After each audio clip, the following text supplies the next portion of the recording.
मोहतरम जनाब नाजिम साहब, अरकान कमेटी और मेरे सभी साथी और गांव से आए सभी मेहमान, प्यारे बच्चों, मेरा उसूल है मैं अपने बड़ों का एहतराम करता हूँ। मेरा उसूल है मैं अपने बड़ों का एहतराम करता हूँ और बात शुरू करने से पहले मैं आप सबको सलाम करता हूँ। मोहतरम जनाब, आज हम 15 अगस्त जो हमारी स्वतंत्रता दिवस का दिन है उसको मना रहे हैं। ये हमारे लिए बड़े गर्व की बात है और इसको यूं ही नहीं मनाया गया है। इसको मनाने के लिए हमारे लाखों उलमाओं ने कुर्बानी दी है। आज मैं बहुत मुख्तसर बात करूंगा, बहुत ज्यादा लंबी नहीं, लेकिन आज ये बताना चाहूंगा कि आज भारत में, हिंदुस्तान में मुसलमान होना कोई आसान बात नहीं है। आज भारतवर्ष में मुसलमान होना कोई आसान बात नहीं है। हर मौके पर आपको प्रताड़ित करा जा रहा है, हर मौके पर आपकी परीक्षा ली जा रही है। तो फिर हमें क्या करना चाहिए? क्योंकि मैं शिक्षक हूं और प्रशासन में भी रहता हूं, तो आपको बस इतनी बात बताऊंगा कि जितना भी हो सकता है, आप अपने बच्चों को अच्छी तालीम दें, ज्यादा से ज्यादा तालीम दें। मैं यहाँ के मदरसे में पिछले 24 साल से काम कर रहा हूँ। यहाँ की कमेटी ने आपके लिए अच्छे से अच्छे मदरस तय कर रखे हैं। ऐसा नहीं है, जितने टीचर यहाँ पढ़ा रहे हैं सब वेल एजुकेटेड है, सब पढ़े लिखे, कोई भी MA BEd से कम नहीं है। यहाँ के बच्चे, अगर कोई उस्ताद कभी किसी बच्चे को डांट देता है तो आपके दिल में रहम होना चाहिए कि आज ये उस्ताद डांट रहे हैं, कल को ये बच्चा अच्छा बनेगा।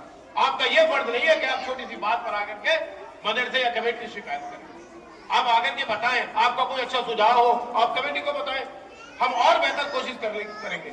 हम ये चाहते हैं कि यहाँ के लोग भी आगे बढ़े, अच्छी शिक्षा हासिल करें। मुझे एक छोटी सी बात आगे मास्टर साहब बैठे हैं, क्योंकि मैं उदाहरण देने में और यकीन करता हूँ। मास्टर सरफराज साहब जब हमारे बीच आए थे तो उनके ये मास्टर साहब जा रहे हैं, इनके बच्चे जब पढ़ते थे ये हमसे बात करते थे, मास्टर साहब यार इनका क्या होगा। मैं तभी एक बात कहता था, मास्टर साहब आज बहुत बड़ी पूंजी आपके पास है, जिस दिन ये बच्चे आगे बढ़ेंगे पूरा गाँव देखेगा। आज देखिए दोनों भाई जॉब में है, इनकी पत्नियां जॉब में है, तो ये है शिक्षा। इसके बगैर हम अधूरे हैं, इसके बगैर हम अधूरे हैं, चाहे हमारे पास कितनी दौलत क्यों ना हो। अगर हमारे पास इल्म नहीं है तो कुछ नहीं। हम अपनी तरफ से अपने बच्चों को बेहतर से बेहतर शिक्षा दे रहे हैं। आज आप देख रहे हैं कि हमारे बच्चे न इंग्लिश मीडियम वाले तो किसी से भी कम नहीं है। आप हमारे बच्चों का कंपटीशन करा लीजिए, कितने बड़े इंग्लिश मीडियम से कंपटीशन करा लीजिए, नथिंग, कुछ भी हम उनके पीछे नहीं रहेंगे। हाँ, इतना जरूर है, आज हमारी बच्चों के सर पर दुपट्टा है, यही तुम चाहते हैं। हम कितने बड़े दुनियावी बन जाएं, लेकिन आखिर में हमें अपने कब्र और असर का भी ध्यान रखना है। आखिरकार हमें अपने दीन पर भी ध्यान रखना है। तो ये दीन कहां से मिलेगा? ये दीन मिलेगा इस मदरसे से, ये दीन मिलेगा मसाजिद से। आज हमें इनकी रहबरी करनी होगी, अपने आलिमों का हाथ पकड़ना होगा, इनसे संपर्क न तोड़े, इनसे कनेक्शन बनाए रखें। ये आखिरत में भी तुम्हारे काम आएंगे और दुनिया में भी तुम्हारे काम आएंगे। और हम क्या कर रहे हैं? जरा से चंद पैसे की खातिर हम इन आलिमों से कनेक्शन तोड़ रहे हैं। तो ये अपने लिए बुरा कर रहे हैं, इनके लिए नहीं कर रहे हैं। अल्लाह ताला रोजी देने वाला है, अल्लाह ताला समझने वाला है, लेकिन हम क्या कर रहे हैं? हमारा ये फर्ज बनता है। आप सब नौजवान है, अब क्या कर रहे हैं? मास्टर साहब ने कोशिश करी, आज सारे बच्चे कामयाब हैं। आप लोग भी कोशिश करिए, एक एग्जाम्पल आपके सामने है। और रही बात देश की प्रताड़ना की, मैं आपको बता दूं, अभी पिछले दिनों एक ऑपरेशन चला था सिंदूर, उसमें सोफिया कुरैशी जैसी बहादुर नौजवान लड़की जिसने एक कर्नल रैंक पर रह करके राफेल विमान उड़ाया, उस पर भी तनकीद की लोगों ने, उस पर भी टिप्पणी करी। वीर अब्दुल हमीद पर भी लोग टिप्पणी करते हैं। अभी हमारे दरमियान APJ अब्दुल कलाम, मैंने एक बार व्हाट्सएप पर पढ़ा था, उन पर भी लोग टिप्पणी करते हैं। ये तो करते रहेंगे, इन पर मत जाओ। अपने बच्चों को अच्छी तालीम, क्योंकि शिक्षा के द्वारा एक सारे दरवाजे खुल जाते हैं। मैं कहता हूं कि एजुकेशन इज ए वेपन, शिक्षा एक हथियार है, आप उसे सही से इस्तेमाल करें। आपके पास अगर नॉलेज होगी आप सबकी बातों का जवाब दोगे, लेकिन अगर आपके पास न दीन की नॉलेज है न दुनियावी नॉलेज है तो आप यूं ही खड़े हैं, तो आपको हर जगह प्रताड़ित किया जाएगा। कौन सी ऐसी जगह जहां भेदभाव का सामना नहीं करना पड़ रहा? तो क्या करें? क्या हल है इसका? इसका हल यही है कि दीन भी सीखे और दुनिया भी सीखे। आप अपने बच्चों को अच्छी शिक्षा दें, उच्च शिक्षा दें। हमारे नबी ने भी कहा कि तुम चाहे इल्म की खातिर तुम्हें चीन जाना पड़े, तो क्या तो हम नबी की बात को माने?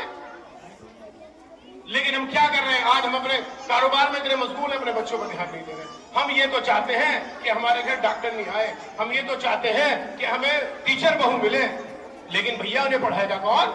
ये हमारी बेटियां तो किसी की बहू बनेगी जाकर के। जो उन बच्चों को आज हम पढ़ा रहे हैं ये कल किसी की गृहिणी है। मैं बिल्कुल कहता हूं, उन बच्चों से भी कहता हूं, बेटा आज आप पढ़ रहे हो, कल किसी गृहिणी बनना पड़ेगा। तो आज हम इन्हें अच्छी शिक्षा देंगे तो कल इंशाअल्लाह ये अपने बच्चों का मुस्तकबिल तय करेंगे। मैं फिर अपनी इसी बात पर दोहराऊंगा कि आप लोग मदरसे से कनेक्टेड रहिए, मस्जिद से कनेक्टेड रहिए और हमारे आलिमों से रखिए। ये आलिम हमें दुनियावी और दीन की सारी रहनुमाई करते हैं। मैं हिंदी का पढ़ा लिखा हूं, मुझे बहुत ज्यादा उर्दू या अरबी में बहुत ज्यादा इल्म नहीं है, जितना सीखा है ये मैं इन्हीं से सीखा हूं।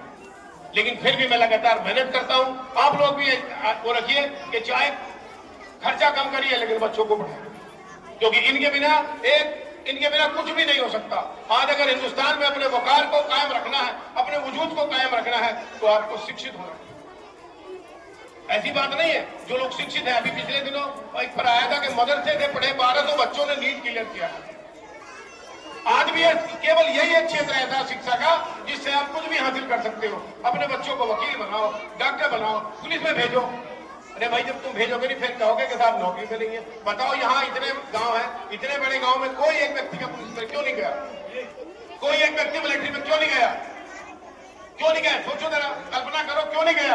कारण यह है कि आपने कोशिश नहीं करी। आपने कोशिश नहीं करी, वरना हमारे पास नौजवान बच्चे ऐसे बच्चे जो किसी से मार नहीं खाएंगे, कहीं भी किसी भी फील्ड में मार नहीं खाएंगे, लेकिन हम उन्हें प्रेरित नहीं कर रहे, हम उन्हें एक्सलेट नहीं कर रहे, हम उन्हें उस काम के लिए उत्तेजित नहीं कर रहे। हमें अपने बच्चों पर ध्यान देना होगा, क्योंकि आज आजादी की बात बहुत होगी। आज है आजादी बचाने का। आजादी तो मिल गई 79 जब हम वो मना रहे हैं दिवस, लेकिन अब आज दिवस मनाने से काम नहीं चलेगा। इस आजादी को बचाना होगा। इस आजादी को कैसे बचाना होगा कि हमें जहां जहां भी हमें दिक्कतें आ रही है उनको दूर करो। और एक सबसे बड़ा हथियार क्योंकि एजुकेशन ही है, शिक्षा के मंदिर में हम यहाँ पर बैठे हैं तो हम शिक्षा की ही बात करेंगे। मैंने 2 लाइनें ये स्वरचित कविताएं एक दिन मैंने बैठे बैठे 2 लाइनें स्वरचित कविताओं की लिखी थी। उस दिन यहाँ पर बहुत सारा कूड़ा पड़ा था तो मुझे 2 लाइनें याद आ गई। कूड़े का अंबार लगा था देखो तो, अरे कूड़े का अंबार लगा था देखो तो, अब हर कक्षा में चांद खिला है देखो तो। कूड़े का अंबार लगा था देखो तो, अब हर कक्षा में चांद खिला है देखो तो। स्वच्छता की हमने कसम ये खाई है। अभी पिछले दिनों प्रधानमंत्री जी ने भी स्वच्छता का अभियान चलाया था, तो स्वच्छता की हमने ये कसम खाई है, फिर क्यों ये कूड़े का ढेर लगा है देखो। आज भी बहुत जगह जब स्वच्छता की हमने कसम खा ली है कि सफाई रखेंगे, फिर कूड़े का ढेर क्यों लग रहा है। और आगे स्वतंत्रता दिवस का अवसर आया है और सबके मन में ढेरों खुशियां लाया है। और स्वच्छता सफाई को अपनाकर देखो तो, स्वच्छता सफाई को अपनाकर देखो तो। और घर आंगन के साथ मैं अपनी बात को खत्म करूंगा। शिक्षा के विषय में, जो कि शिक्षक हूं तो शिक्षक की बात जगा रही है और घर घर स्कूल की वैनें आ रही हैं। शिक्षक की ऐसी अलग जगा रहे हैं और घर घर स्कूल की वैनें आ रही हैं। और पढ़ लिख करके सबको आगे बढ़ना है। बच्चों सुन लीजिए, पढ़ लिख करके सबको आगे बढ़ना है और पुराने रंग ढंग को बदलना है। समाज से शिक्षा की कमी को दूर भगाना है। समाज से शिक्षा की कमी को दूर भगाना है और यही संदेश आप सबको पहुंचाना है। अस्सलाम वालेकुम।